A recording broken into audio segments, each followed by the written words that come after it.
No Saber Direito desta semana, Túlio Silveira apresenta um curso sobre a implementação da inteligência artificial na advocacia e nos tribunais. O professor aborda os desafios éticos, legais, a eficiência, as tendências e perspectivas para essa ferramenta no universo jurídico. Assista a aula 2.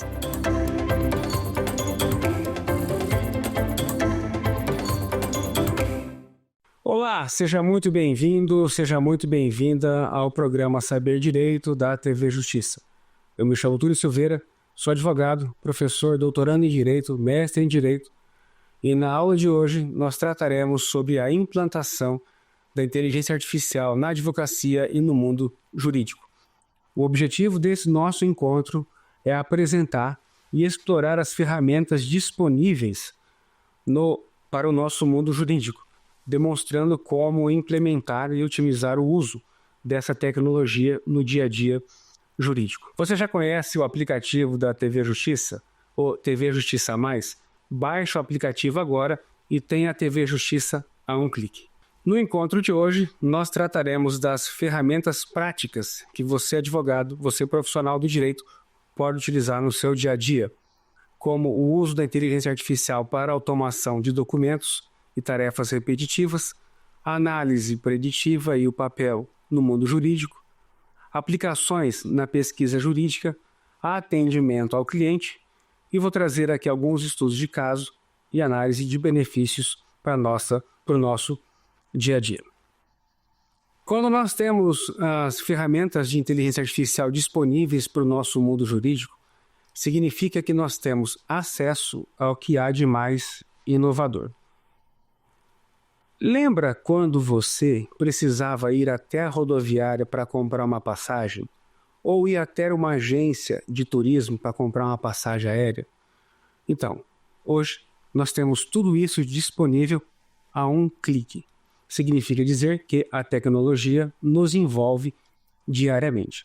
Na advocacia, no mundo jurídico, não é diferente. Quando nós tratamos de estabelecer um novo ordenamento ou um novo meio, um novo mecanismo para as nossas profissões, nós precisamos contextualizar e compreender o seguinte: como eu, profissional, irei utilizar os benefícios da inteligência artificial, utilizar os benefícios para o meu dia a dia, seja ele na advocacia, seja ele nos tribunais, seja ele para qualquer atividade profissional. Nós precisamos entender e ter uma visão geral sobre as ferramentas que estão disponíveis atualmente. E nós, como profissionais do mundo jurídico, quanto mais ferramentas tivermos disponíveis ao nosso alcance, melhor será as nossas atividades. Eu sei, pode causar um certo medo, um certo receio de iniciar a utilização da inteligência artificial, e talvez você esteja em casa se perguntando o seguinte: puxa vida, se eu começar a usar a inteligência artificial, será que um dia mais tarde ela vai me substituir? Para você, profissional do mundo jurídico, não, a inteligência artificial não vai te substituir. Ela vai ser uma poderosa ferramenta de apoio para as suas atividades. E nisso, eu sempre digo, nós precisamos entender como utilizá-lo.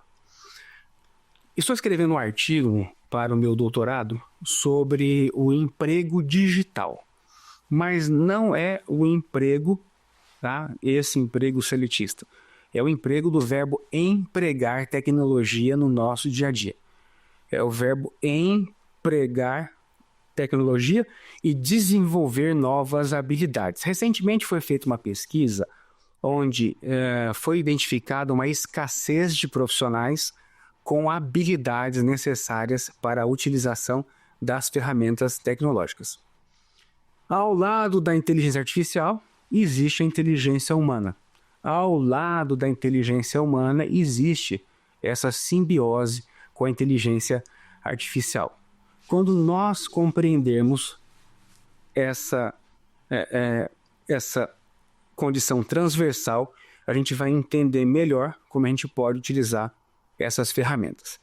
Dito isso, se nós entendermos que precisamos empregar novas habilidades, e aí fica aqui um recado, né, para os sistemas educacionais já implementarem processos educacionais diferenciados, principalmente na área do direito, porque nós precisamos de novos profissionais que entendam e tenham desenvolvido essas habilidades. E aí talvez você em casa esteja se perguntando, como é que eu posso aproveitar essa onda e entender como aprender a utilizar a inteligência artificial? Primeiro passo, siga o perfil do @advogado Túlio Silveira, onde eu coloco lá conteúdos diários sobre inteligência artificial aplicada ao mundo jurídico. E baixe o aplicativo da TV Justiça para você ficar antenado com todas as atualizações que a TV Justiça disponibiliza para você. Aí você vai ter um conteúdo rico de informações. Mas o primeiro passo é você entender que as ferramentas que nós temos à mão incluem softwares de automação de documentos. Quando nós falamos as ferramentas incluem software de automação de documentos, eu não poderia deixar de mencionar que, ao utilizar a inteligência artificial generativa, qualquer que seja ela, ChatGPT, Gemini, a DevTech Pro.ai, Cloud, Perplexity ou qualquer outra inteligência artificial, você precisa entender como se comunicar com essa máquina. Até 2022, nós precisávamos entender de codificação. Nós precisávamos entender de programação. Hoje, qualquer pessoa é capaz de utilizar a inteligência artificial, mesmo que não saiba nada sobre programação. E como isso é possível?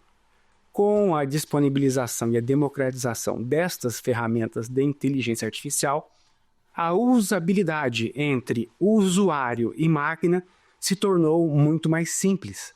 Quando eu digo se tornou muito mais simples, significa que, na prática, quando você acessa pela primeira vez qualquer inteligência artificial, você precisa se cadastrar, você precisa se conectar e, a partir dali, navegar.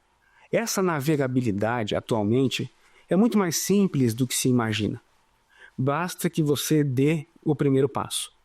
Quando você der o primeiro passo e entender essa funcionalidade entre usuário e máquina, sem que você saiba nada sobre programação, vai perceber o poder que essa ferramenta disponibiliza. Mas eu não posso deixar de comentar com você que essa interação homem-máquina é feita por inserção de informações de cunho técnico, de área operacional. Na prática, Túlio, o que isso pode trazer para o usuário? Eu preciso entender que nessa configuração, nessa interface homem-máquina, qualquer informação que eu inserir para a inteligência artificial, ela será capaz de devolver a informação com aquilo que foi solicitado. Como é que a gente faz isso? A gente pode fazer por meio da inserção dos famosos prompts. Então, se você ainda não entendeu o que é um prompt, eu vou te explicar aqui agora. É a forma como nós nos comunicamos com a inteligência artificial. Atualmente, as ferramentas que estão disponíveis no mercado permitem com que nós nos comuniquemos com elas por meio de texto, voz ou imagem. Então, todas as vezes que você for se comunicar com a inteligência artificial, o primeiro passo é setar, identificar e mostrar para aquela inteligência artificial como ela deve se comportar. O que ela deve fazer e o que ela deve evitar. No dia a dia da minha advocacia, eu tenho vários assistentes GPTs. É importante que você entenda a diferença entre assistente GPT e agente GPT. Estou falando aqui agora do ChatGPT. O ChatGPT, criado pela OpenAI com um modelo generativo pré-treinado e transformer, permite que você tenha o teu assistente especializado. E para isso, você precisa estabelecer uma conexão praticamente emocional com a máquina. Como assim uma conexão praticamente emocional? Porque você dará o comando para esse assistente ali mesmo no front-end, ou seja, na tela inicial, como ele deve se comportar, o que ele deve fazer, o que ele deve evitar. Nessa perspectiva, você vai estabelecer uma máquina sua, com o teu tom, com a tua forma de escrever, com a tua personalidade. Esse é o assistente que você faz sem nenhuma programação, apenas lançando as informações no front-end ou na tela inicial do usuário. Já o agente GPT, você precisa entender um pouco de programação para poder desenvolver esse agente ou esses agentes que você vai trabalhar. Mas, acima de tudo, o que você precisa entender? Como é que você vai inserir os prompts. Essa interação homem-máquina é feita através de prompts. E o que são prompts? Prompts nada mais são do que comandos interativos, onde o homem, por meio da linguagem natural, do texto, da forma gramatical, do campo semântico, identifica e apresenta para a inteligência artificial aquilo que ele precisa, aquilo que ele está buscando. Então, você tem hoje a percepção de que, quanto melhor for o seu prompt, melhor será o resultado. Eu fiz uma anotação rápida aqui, eu vou pedir licença para ler para você. Um prompt é a instrução que fornecemos a uma IA para gerar uma resposta ou realizar uma tarefa específica. No direito, os prompts são usados para criar peças processuais, contratos, pareceres e outros documentos jurídicos.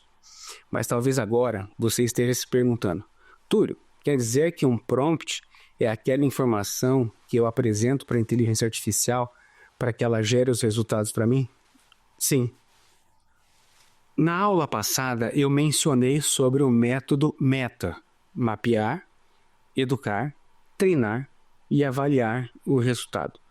Quando você faz a inserção desse método para a criação dos seus prompts, é aí que você começa a vislumbrar um horizonte concreto daquilo que a inteligência artificial vai te fornecer. Quer um exemplo? Supondo que você queira criar uma petição inicial para indenização por danos morais decorrentes de atraso de voo, com um pedido de tutela de urgência. Quando você for inserir o prompt na máquina, você precisa contextualizar o máximo das informações para que o resultado seja, pelo menos, satisfatório. Não adianta nada chegar para a inteligência artificial e pedir para ela: crie uma petição inicial. Ela vai te devolver um resultado que muitas vezes é insatisfatório. Agora, se o teu prompt considerar o que eu for te passar aqui agora, certamente esse resultado será mais satisfatório, ou pelo menos no mínimo satisfatório. Quer saber como começar um prompt de resultado? Vem comigo. A partir de agora você será um especialista na criação de documento jurídico com base no contexto jurídico do direito brasileiro, de acordo com o Código de Processo Civil de 2015, de acordo com o Código de Defesa do Consumidor e a legislação extravagante. Ponto. A partir de agora, vou lhe trazer uma informação relativa a uma situação específica.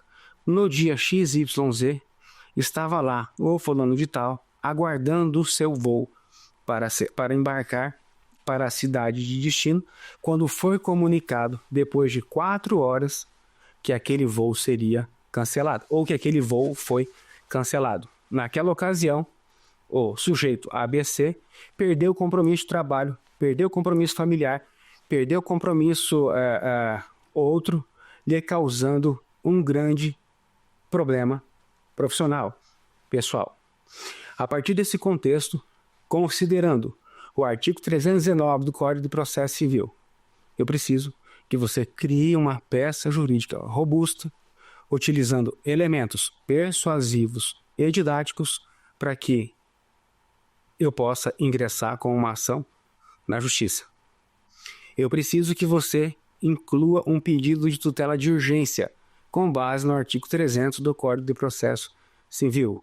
Eu também preciso que você requeira justiça gratuita nos termos do artigo 98, se não me falha a memória, do Código de Processo Civil. Se você entendeu o que eu preciso, responda sim e execute a tarefa. Pronto. A partir de agora, você tem um prompt complexo, contextualizando toda a atividade necessária para que você possa obter esse resultado. Na nossa atividade profissional, a gente se depara diariamente, pelo menos eu, e talvez você comece a perceber a partir de agora, que estão sempre falando de uma dita engenharia de prompt. Essa engenharia de prompt nada mais é do que a arte de você formular as solicitações para a inteligência artificial, onde você tem prompts simples, prompts complexos, e essa dita engenharia de prompts, a meu ver, ela é muito importante na área do direito para que a gente consiga efetivamente colocar em linhas claras aquilo que nós estamos buscando da inteligência artificial. Quando nós estabelecemos esse contexto necessário para buscar e apresentar um prompt, você pode, toda vez que tiver uma atividade complexa a ser realizada, você pode dividir esse prompt em partes. Por quê? Porque a inteligência artificial é um produto inacabado. E como todo produto inacabado, ela possui as suas limitações, dentre as quais posso destacar aqui o retorno das informações em razão da quantidade de tokens, aí, caracteres disponíveis para esse resultado. Então, se você tiver uma atividade complexa para realizar dentro de uma conjuntura jurídica, divida esse prompt. Aqui eu separei 4 tipos de prompt no direito para que você possa utilizar, quer seja você advogado, bacharel em direito, estudante, profissional da administração, membro do Ministério Público, do Poder Judiciário, desembargador ministro, enfim. Entenda que, dentre esses 4 que eu separei para vocês aqui, nós temos a relevância oportuna para quê? Para que toda vez que você for utilizar, o resultado seja, pelo menos, satisfatório. Então, nós temos um prompt específico para quê? Para pesquisa jurídica. Toda vez que eu identificar a necessidade de uma pesquisa jurídica, eu posso, com esse prompt, explorar as possibilidades das jurisprudências e doutrinas que estão disponíveis na base de conhecimento da inteligência artificial. Mas, Túlio, na primeira aula você comentou que a inteligência artificial não acessa banco de dados de tribunais para fazer pesquisa de jurisprudência. Correto, ela não acessa. O que ela acessa? Acessa um front-end, uma página inicial de algum local na internet cuja jurisprudência esteja disponível. Agora, tem aqui um hackzinho para você utilizar no dia a dia. Se você baixar uma quantidade significativa de jurisprudência, por exemplo, como no caso do atraso de voo, onde você está buscando uma reparação de dano material e dano moral, e inserir um prompt na inteligência artificial ou para a inteligência artificial analisar essa jurisprudência e lhe apresentar a melhor tese de referência e a melhor condução desse tipo de pedido, ali o prompt ideal é o prompt para pesquisa de jurisprudência, onde você vai contextualizar já disponibilizando as jurisprudências para a inteligência artificial analisar. Prompt para geração de documento, tá? Esse é um prompt mais comum, onde você vai solicitar a inteligência artificial para a criação desses documentos jurídicos. Qualquer documento jurídico. Basta que você contextualize e oriente no sentido de qual documento você está desejando alcançar. Quanto mais específico, melhor será o resultado. E existe um prompt muito interessante, que é o prompt de refinamento. Esse prompt vai buscar refinar e melhorar a qualidade do texto que foi gerado pela inteligência artificial, vai melhorar a qualidade do texto que foi devolvido pela inteligência artificial. Eu utilizo o prompt de refinamento quando eu concluo uma petição inicial, concluo uma contestação ou um recurso, para que ele analise e verifique o que ficou faltando ser abordado naquele documento específico. Então, o prompt de refinamento serve para você utilizar em documentos que já foram previamente entregues pela inteligência artificial. Nós temos um outro prompt muito interessante, que é o prompt de comparação. Eu posso utilizar o prompt de comparação na mesma peça processual para que ele identifique qual é o melhor caminho a ser adotado. Talvez você em casa esteja se perguntando: eu não preciso desse prompt porque eu tenho um colega advogado que trabalha comigo. Então, se você é um advogado que trabalha sozinho, pode utilizar o prompt de comparação e tenha-o como aquele colega super inteligente que vai te ajudar a dar palpite, no seu caso, vai ajudar a dar palpite nas suas respostas. Tem um detalhe muito interessante que eu quero que você entenda, é que desde quando eu resolvi voltar a estudar inteligência artificial, eu percebi que você não basta criar um prompt, você precisa criar um prompt que seja eficiente. E por que você está dizendo que voltou a estudar inteligência artificial? Porque no passado, não tão distante, eu já estudei inteligência artificial, não como ela é hoje, tá? Aqui eu vou te fornecer 4 fundamentos para você criar o teu prompt eficiente. Opa, balançou aqui um pouquinho. 4 fundamentos. Primeiro deles, seja claro e específico. Forneça instruções precisas e detalhadas. Eu anotei aqui para você: evite a ambiguidade e termos vagos. Busque ser específico sobre o que você deseja que o modelo gere. Especificidade e clareza é uma característica fundamental de qualquer prompt. O segundo fundamento: defina o tipo de documento que você quer gerar. Informe a inteligência artificial que tipo de peça você está buscando, que tipo de tom de escrita você deseja, que condições, se é uma peça formal, a estrutura da peça, os elementos de argumentação jurídica que você deseja incluir nessa peça. Isso é fundamental. Terceiro, e tão importante quanto os 2 anteriores, forneça o contexto completo. Lembra quando eu comentei aqui sobre o primeiro prompt da ação de indenização por danos morais decorrente de atraso de voo? Então, ali eu busquei contextualizar o máximo o que eu estava precisando, explicando o cenário, as leis, a parte envolvida, tudo aquilo que for relevante para o caso, incluindo as datas, os fatos e os argumentos. E o quarto, e tão importante quanto todos os outros, é estabelecer o objetivo para o qual você está definindo. O que você quer alcançar com aquele prompt? Qual é o resultado que você deseja alcançar? Por exemplo, no pedido da tua ação, você quer convencer, você quer requerer, qual é o objetivo? Então seja claro em relação a isso, pois assim a inteligência artificial vai te ajudar. Nós temos 3 tipos de prompts que são muito importantes. São os prompts cognitivos, os afirmativos e os assertivos. Quando é que eu vou utilizar um prompt cognitivo? Eu utilizo quando eu preciso trabalhar um argumento de raciocínio e análise.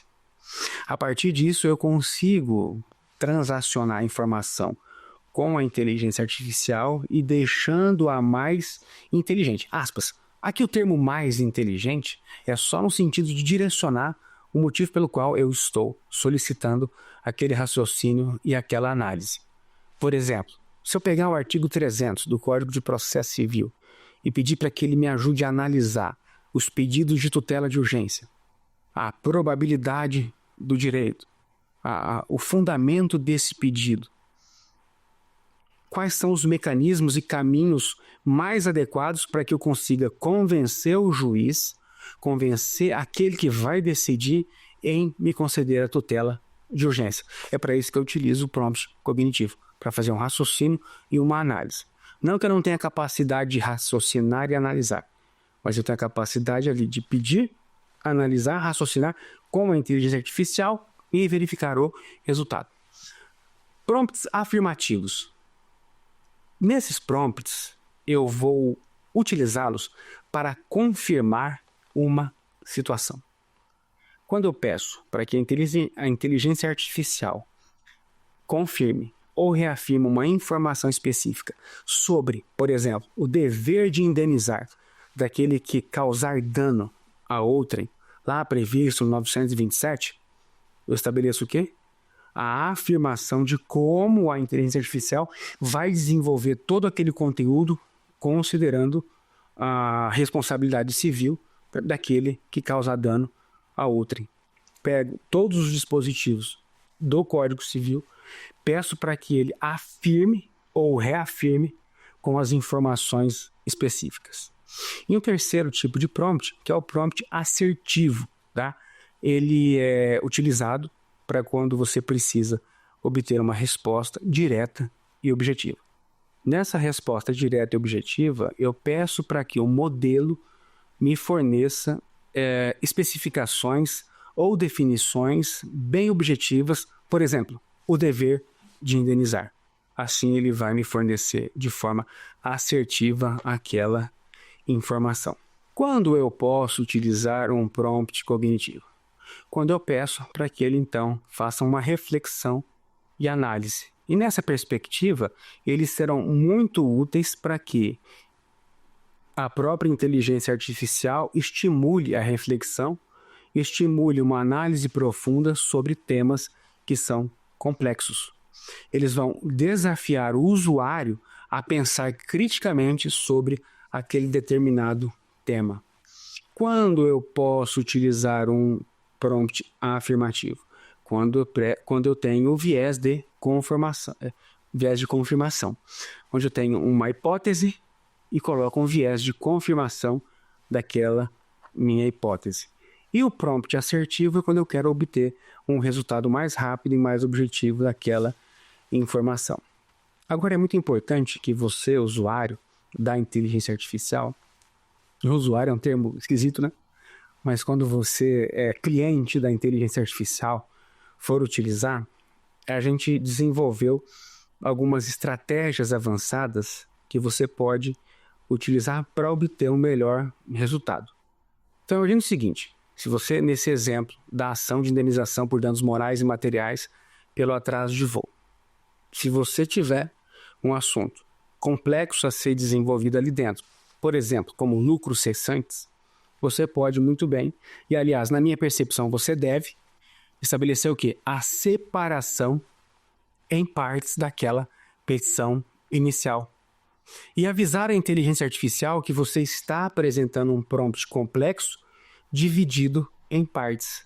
Então você pode muito bem pegar o artigo 319 do Código de Processo Civil e dividi-lo conforme a complexidade do caso. Por exemplo, a parte do endereçamento, a qualificação das partes, seção 1. A parte dos fatos, seção 2. A parte dos fundamentos jurídicos do direito e dos fundamentos jurídicos do pedido, seção 3. A parte de lucro cessante, seção 4. A parte da tutela de urgência, seção 5. A produção das provas, seção 6. A opção ou não do 334 do CPC, seção 7. A parte dos pedidos, seção 8. Túlio, mas isso vai causar um impacto na produção do meu documento, inclusive gerando uma demora significativa na devolutiva. Lê do engano. Se você dividir nessa perspectiva que eu acabei de apresentar, o resultado será muito mais rápido e muito mais eficiente. Porque cada sessão você terá a capacidade de dividir os prompts e dividir as informações. Mesma coisa, se você estiver utilizando... Eu dei um exemplo aqui da petição inicial, mas se você estiver redigindo um agravo, uma apelação, se for complexa ou demasiadamente volumosa as informações, divida em seções específicas que o resultado vai ser muito mais aprimorado. Outro ponto que eu gosto muito de usar para o desenvolvimento das minhas peças, no desenvolvimento dos prompts, é fornecer exemplos à inteligência artificial. Um deles é a coleta de uma jurisprudência sobre aquele caso específico e, em cima disso, pedir para que ele, olha, com base nesse exemplo de jurisprudência, eu preciso que você desenvolva um pedido de ABC. Quer um exemplo? Execução de honorários advocatícios.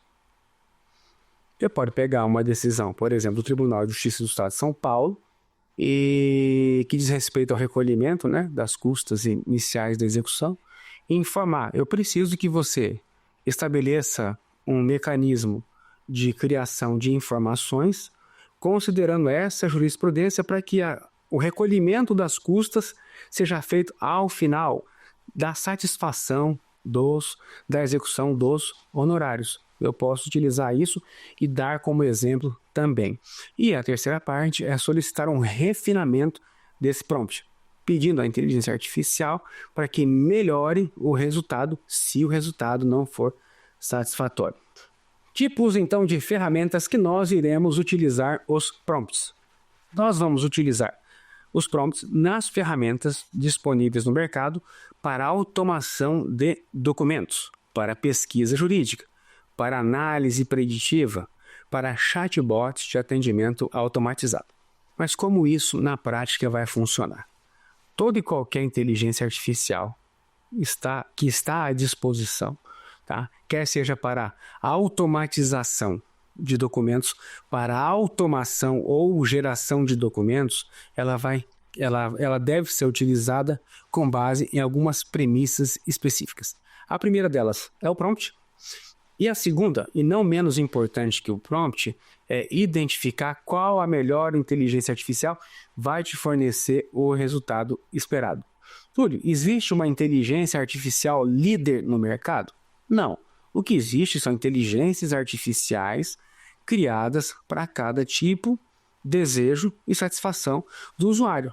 Por exemplo, para a geração de texto, eu gosto muito do ChatGPT. Para pesquisa de informações atualizadas, eu gosto muito do Gemini. Para a criação de documentos jurídicos, eu gosto muito da DVTech Pro.ai. Para análise de PDF ou informação contida em um PDF, eu gosto muito do Chat PDF. A Umata.ai também é uma ferramenta muito interessante. Então vai depender do objetivo, vai depender do contexto e vai depender daquilo que você deseja gerar. Só que acima disso tudo, quando a gente estabelece os tipos de ferramentas, não vai fugir muito do quê? Automação dos documentos, pesquisa jurídica, análise jurimétrica ou preditiva de um resultado e a criação de chatbots de atendimento. Por exemplo, se nesse exato momento, você que não é meu cliente, que não está na minha base de dados, resolvesse me mandar uma mensagem no WhatsApp agora, seria atendido pela minha inteligência artificial de atendimento prévio. Ela recebe as suas informações, vai catalogar a sua necessidade e vai direcionar para um agendamento. Isso é uma automação com chatbot com inteligência artificial generativa. Mas calma, não é uma URA, onde você vai ter que teclar. Aperte 1 se você quer falar com o financeiro. Aperte 2 se você quer falar com o comercial. Não, as inteligências artificiais hoje, generativas, estão substituindo as antigas URAs, ou os antigos chatbots, onde você vai fornecer um atendimento humanizado para aquele cliente, para aquela pessoa que está buscando por aquele serviço. Vou dar um outro exemplo. A Anvisa está desenvolvendo um projeto muito interessante com inteligência artificial para que as perguntas mais frequentes sejam respondidas por inteligência artificial, para que seja já feito um direcionamento prévio das solicitações por inteligência artificial. Isso é inovação, isso é governo digital. Do mesmo modo como hoje eu tenho uma inteligência artificial que faz esse pré-atendimento, você também pode ter essa inteligência artificial para o seu pré-atendimento, melhorando a jornada do teu cliente, melhorando a jornada daquele que procura pelo seu serviço. No caso da administração pública, vários projetos estão sendo iniciados justamente para melhorar a experiência que ela tem com o poder público. No doutorado, eu participo de um grupo de estudo sobre o governo digital e como essa governabilidade digital está disponibilizando mais acesso, ou acesso pleno e amplo a toda a comunidade. E a inteligência artificial ajuda demasiadamente para quê? Para já trabalhar essa catalogação e o direcionamento desses atendimentos. Mas, Túlio, e as pessoas que trabalham nesse ramo serão desalocadas? Não, elas serão alocadas em outra atividade. A ideia aqui é trazer uma eficiência no atendimento, da mesma maneira da criação ou da automação das petições. Eu me lembro, quando eu comecei a advogar, lá em 2001, nós utilizávamos uma mala direta prevista lá dentro do Word, onde a gente tinha um formulário padrão e a gente alterava as partes e ali o pedido. Lá atrás a gente já utilizava um formulário, agora a gente utiliza a inteligência artificial. Muitos advogados já utilizam, muitos setores do judiciário já utilizam a inteligência artificial e isso está sendo uma experiência incrível. Eu faço com vocês aqui uma reflexão, tá? Muito importante. Essas ferramentas não têm por objetivo substituir o ser humano. Essas ferramentas têm por objetivo trazer eficiência operacional nas áreas em que elas forem implantadas. Quando nós pensamos em eficiência operacional, significa dizer, por exemplo, no campo jurídico de disponibilidade ao público, acesso às informações do processo, acesso às informações em tempo real de como está funcionando nosso sistema de justiça. Do mesmo modo, para os profissionais da advocacia, manter uma estreita relação com os seus clientes, com aqueles que procuram por seus serviços. E aí a questão da eficiência operacional é a produção eficiente das peças, mantendo a qualidade e a prestação do quê? Daquilo que você vai entregar para a tua clientela. Mas veja, automação de documento jurídico é diferente de automatização. Quando nós estamos falando em automação, nós já temos uma condição previamente estabelecida para que isso seja feito via Ctrl+C, Ctrl+V, quando muito. Na automatização desses documentos com inteligência artificial generativa, significa dizer que para cada caso específico, ainda que haja coincidência de partes, coincidência das causas de pedir e coincidência dos pedidos, haverá uma otimização efetiva para cada condição apresentada naquele caso. Quais são os benefícios, a meu ver, nessa automatização dos documentos? Melhorar a eficiência, já comentei. Estabelecer uma consistência e padronização dos documentos, mitigando a ocorrência de erros, tá? E a escalabilidade, ou seja, a gente conseguir produzir e dar atenção e gerar esse resultado a todos de maneira geral. Na advocacia, ao cliente, no Poder Judiciário, a prestação jurisdicional. Na primeira aula eu comentei uma situação pela qual eu passei, onde eu fui abordado e um colega mencionou que será que um juiz não vai identificar que a minha petição inicial foi feita por uma inteligência artificial? Provavelmente não, porque quem realizará o despacho da petição inicial será outra inteligência artificial. Só que tem um detalhe. Quando nós falamos de que as duas inteligências artificiais estão trabalhando para melhorar essa eficiência operacional, no centro disso tudo, no centro decisório, tem o profissional. Na advocacia, o advogado. Na justiça, o juiz, o desembargador, o ministro, para que, mediante a sua supervisão, aprove ou não aprove aquele resultado que foi gerado. E, de uma maneira bem interessante, é sempre bom lembrarmos e resgatarmos a informação de que nessa automatização e produção de documentos, a gente já tem na própria legislação a possibilidade de que esses documentos sejam gerados e assinados via certificação digital, via certificação com reconhecimento da assinatura eletrônica. A Lei 14.063 de 2020 já se anteveio fazendo essa previsão. Por quê? Porque se lá no CPC eu tenho que a prática dos atos são preferencialmente eletrônicas, aqui eu venho o regulamento do dispositivo e a inteligência artificial já consegue resolver toda essa cadeia produtiva. E essa cadeia produtiva, eu me refiro a quê? A todo passo a passo da automação do documento, por exemplo, criação de procurações, assinatura de procurações, identificação da cadeia de custódia dessa assinatura até o ingresso com a medida judicial específica.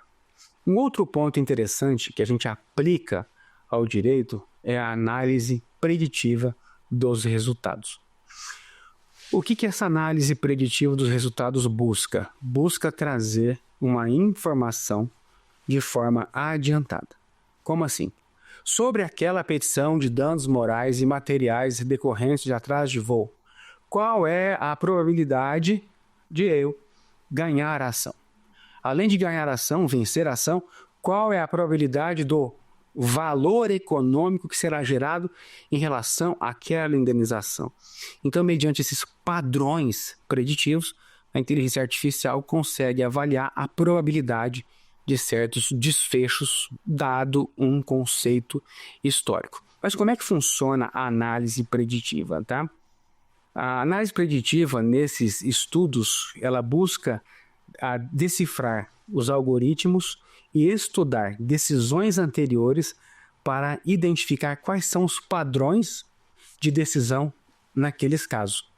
Então, eu posso utilizar essa análise jurimétrica ou preditiva para identificar, por exemplo, nesse caso da petição inicial ou nesse caso da ação de indenização por danos morais decorrentes do atraso de voo. Pesquisa jurídica da mesma forma. Atendimento ao cliente, eu dei o exemplo para vocês aqui agora, acerca da possibilidade de ter uma inteligência artificial realizando o teu atendimento prévio, desde que fique claro para o usuário que ele está sendo atendido por um assistente virtual. Aqui você precisa deixar claro para o usuário, olha, aqui é o assistente virtual, aqui é o assistente do Dr. Túlio, sou uma inteligência artificial capacitada para realizar os seus primeiros atendimentos. E o que ela vai fazer ali? Ela vai coletar as informações necessárias para quê? Para te encaminhar. Ela não vai dar orientação jurídica, porque isso é atividade privativa do advogado. Quem vai dar orientação jurídica é o advogado. Quem vai fazer essa análise prévia é o advogado. Nós temos aqui que entender quais são os benefícios e as limitações da inteligência artificial. Túlio, quantas petições iniciais você consegue redigir durante o dia? Vamos fazer um timesheet aí de criação de peças jurídicas. Depende do caso, depende da complexidade, mas vamos colocar aí que a gente consiga redigir uma quantidade X de petições iniciais. Quais são os benefícios utilizando a inteligência artificial? Certamente eu irei dobrar em minha produção. Quais são as limitações? Eu preciso, em todas elas, analisar o resultado. Se você clicar aí agora e acessar o ChatGPT, você verificará na barra inferior que existe um disclaimer informando que a inteligência artificial, o ChatGPT, pode cometer alguns erros. Portanto, é necessário que o usuário avalie o resultado. Quais são as vantagens de utilizarmos a inteligência artificial nessas condições? A gente vai aumentar o volume da nossa produção. Reduzir erro. Isso é fantástico. Há uma redução significativa de erros quando nós aplicamos corretamente a inteligência artificial, porque eu vou minimizar o erro humano na tarefa repetitiva. Agora, quais são as limitações? Dependência da tecnologia. Nós precisamos sempre supervisionar o resultado. Tanto que no projeto de lei 2338, existe lá uma medida de que o indivíduo é o centro decisório desse processo com inteligência artificial. Nunca a inteligência artificial tomará a decisão por você. Ela vai te apresentar as possibilidades. Outra limitação, conformidade com a LGPD. A IA deve seguir sempre as diretrizes da LGPD. Caso contrário, a Autoridade Nacional de Proteção de Dados deverá acionar a plataforma de criação e treinamento dessa inteligência artificial. Quais são os riscos éticos do uso desses aparatos tecnológicos? Se em algum momento esse resultado estiver trazendo um viés ético em desconformidade com a moral, os bons costumes, com a lei, há necessidade da intervenção humana para corrigir e apresentar esse feedback para a inteligência artificial. Indivíduo é o centro decisório da utilização da ferramenta.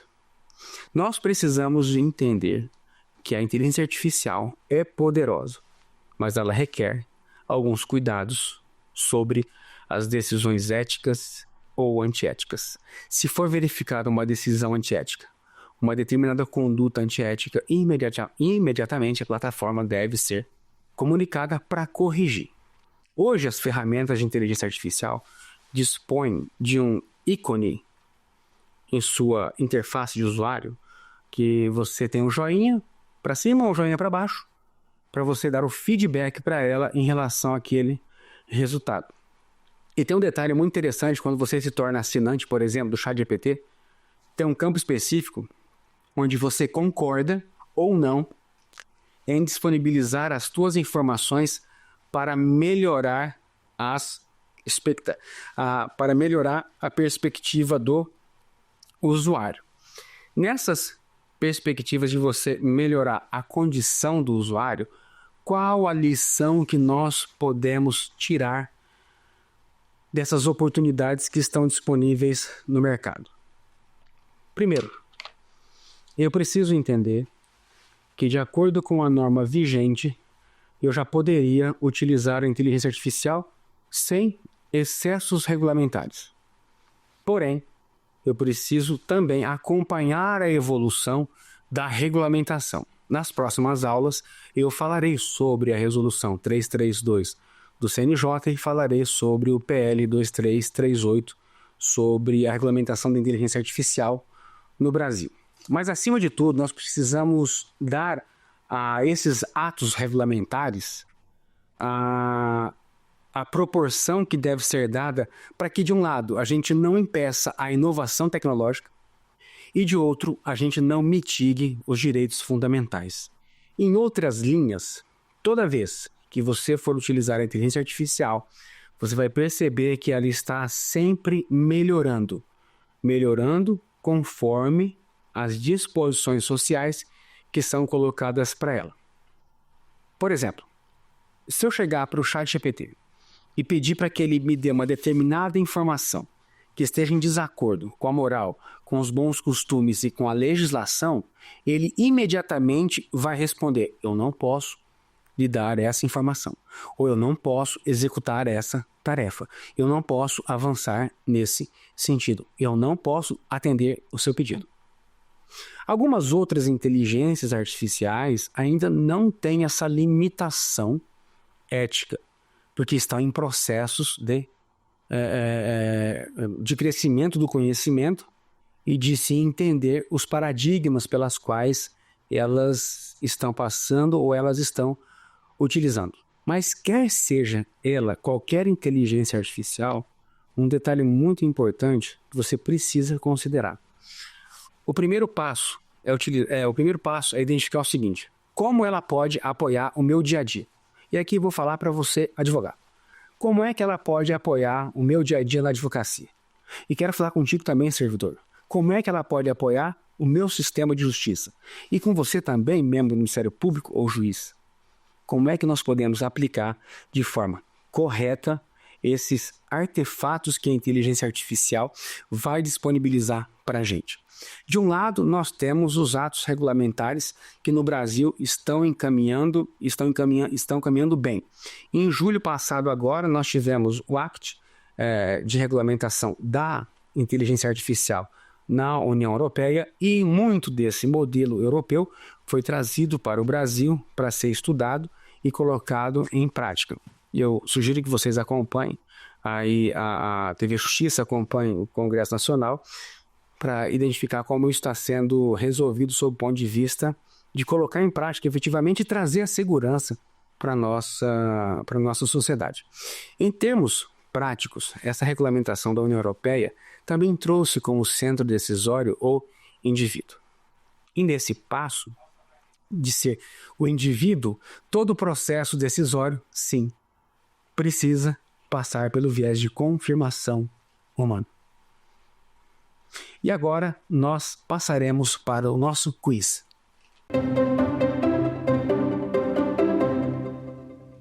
Qual ferramenta de IA é usada para automatizar a criação de documentos jurídicos? Alternativa A, pesquisa jurídica. Alternativa B, atendimento ao cliente. Alternativa C, automação de documentos. Alternativa D, análise de jurisprudência. E a alternativa correta é a alternativa C, automação de documentos. Quando nós estamos falando sobre o processo de automação de documentos, nós estamos simplesmente direcionando aquelas atividades que nós fazíamos manualmente agora para a inteligência artificial.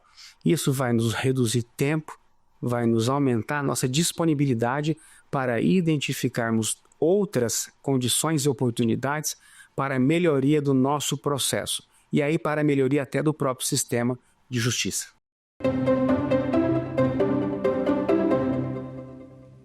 O que é análise preditiva no contexto da advocacia? Alternativa A, previsão de despesas financeiras. Alternativa B, previsão de resultados de casos jurídicos com base em dados históricos. Alternativa C, previsão de tendências de mercado. Alternativa D, previsão de desempenho de funcionários. A alternativa correta é a alternativa B, previsão de resultados em casos jurídicos com base em dados históricos. A inteligência artificial, ela consegue, mediante a reunião de várias informações, estabelecer uma análise preditiva no que pode ser, no que pode acontecer. Não significa que ela vá, aspas, adivinhar o resultado, mas ela vai trabalhar toda uma tendência resolutiva direcionando uma maior probabilidade para um determinado resultado. O que isso traz de vantagem para você? Traz uma previsibilidade jurídica em relação àquela demanda. E esse artefato jurimétrico é muito importante para a nossa atividade diária.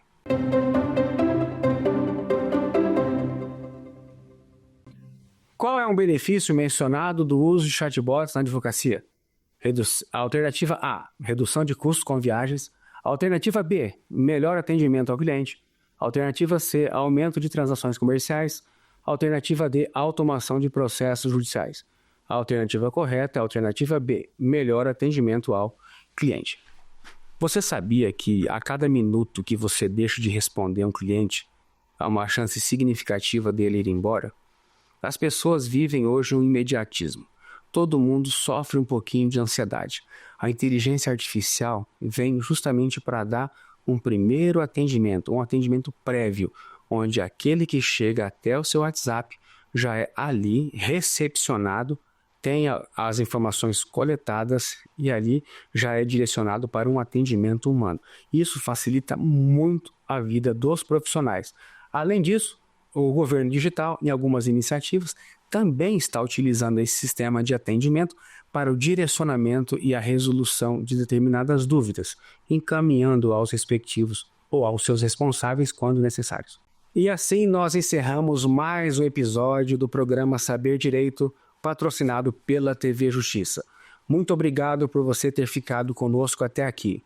Siga o meu perfil no Instagram, @advogado Túlio Silveira. Eu te espero no próximo episódio. Quer dar alguma sugestão de tema para os cursos do Saber Direito? Então mande um e-mail para a gente, saberdireito@stf.jus.br. Você também pode estudar pela internet. Acesse o nosso site radioetvjustiça.jus.br ou pode rever as aulas no canal do YouTube, @Rádio e TV Justiça.